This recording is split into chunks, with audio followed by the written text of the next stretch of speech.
Good morning. I'm Hassan Giordano, and this is your DMV Daily Dose for Tuesday, March 24th, 2020. It's currently partly cloudy and 39 degrees in Baltimore. Expect cloudy skies starting in the afternoon. Today's high will be 55 degrees, and the low will be 39.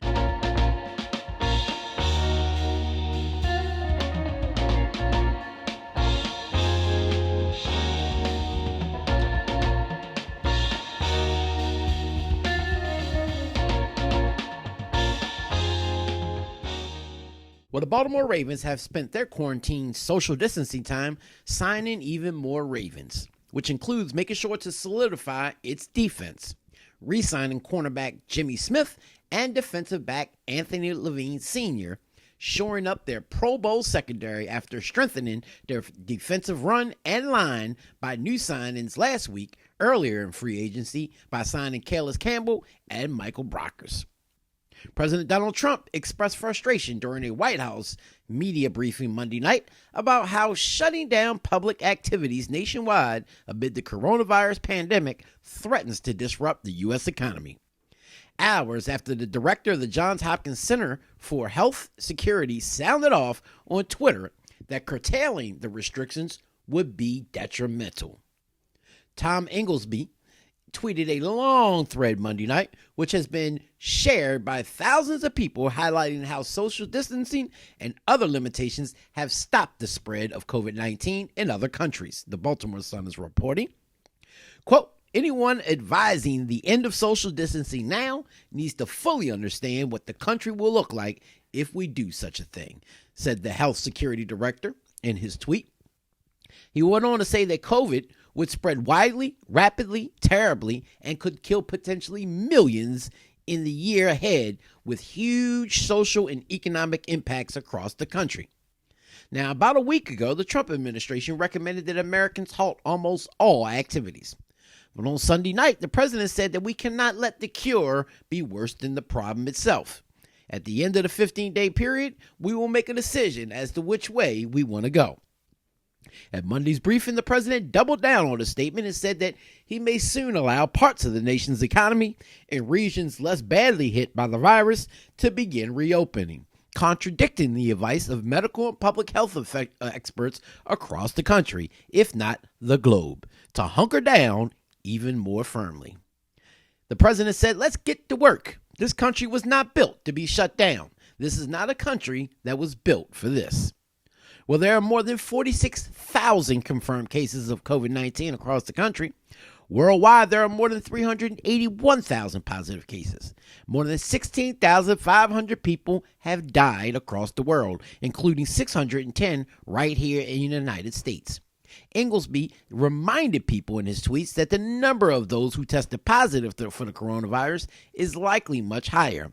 But due to the shortage of COVID-19 tests, not every person who is symptomatic has been tested.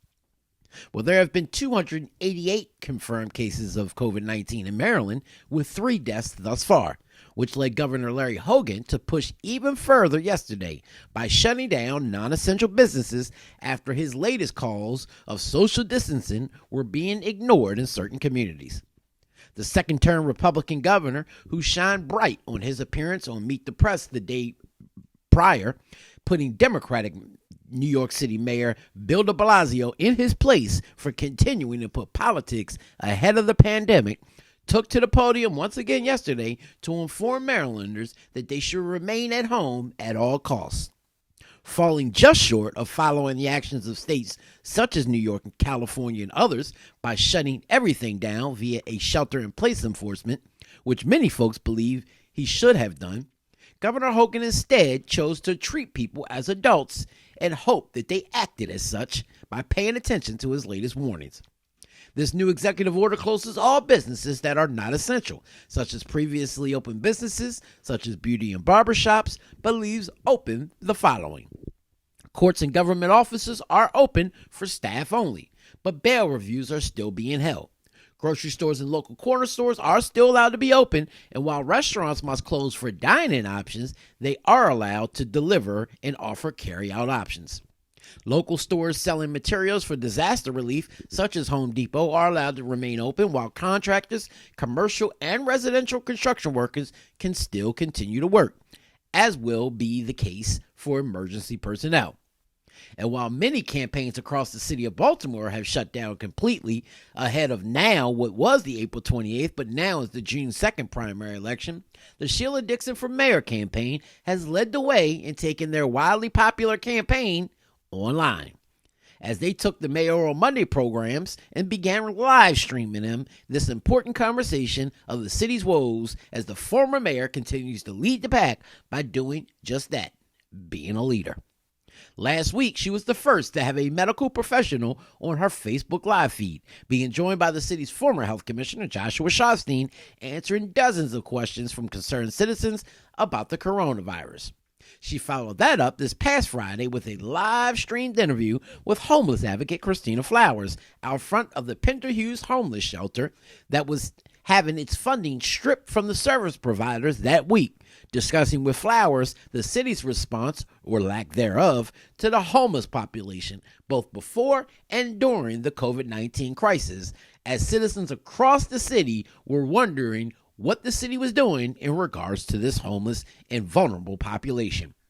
She followed that up last night with an interview with her former employee and now Maryland State Senator Antonio Hayes from the city's 40th District, as they answer questions as to all the pieces of legislation that had been passed during the recent legislative session in Annapolis, the first time that the 90-day legislative session was shut down early since the Civil War, serving only 71 days before they adjourned due to the COVID-19 crisis.